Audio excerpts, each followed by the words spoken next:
Hey everyone! Today I'm going to tell you a story about a boy named Ethan and how he found the courage to stand up to bullies. Ready? Let's dive in.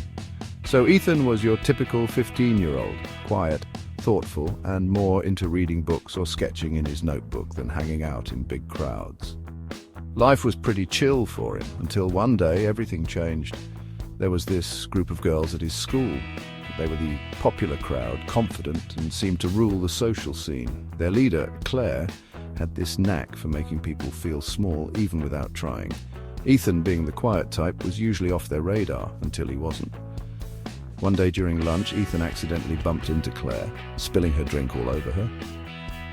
He apologized, but Claire just stared at him, eyes narrowing. Her crew quickly surrounded him, cutting off any escape. With a sneer, Claire whispered, "You'd better watch your step, Ethan. You don't want to mess with us." The others laughed, their eyes glued to him like predators sizing up their prey. Ethan's heart raced. Over the next few days, Ethan felt their stares, heard their whispers, and noticed the giggles whenever he walked past. One afternoon, as he was leaving class, Claire cornered him in the hallway.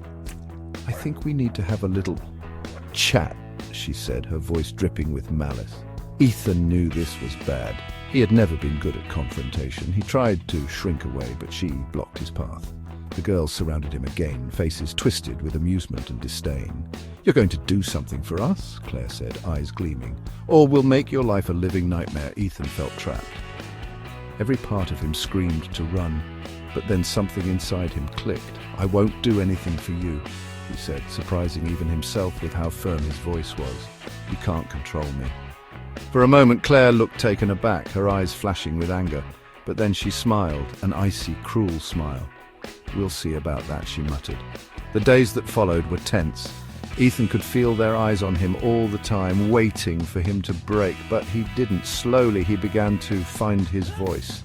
Every time they tried to humiliate him, he held his head high. He stopped avoiding them. He realized their power came from his fear. The more he refused to be afraid, the less power they had. One day, Claire tried to pull him into one of her schemes to embarrass another student. Ethan stood his ground.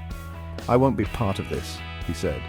The girls sneered, but for the first time their words didn't reach him. They walked away, leaving him feeling oddly proud. From that moment, the power dynamic shifted. The girls never bothered him the same way again.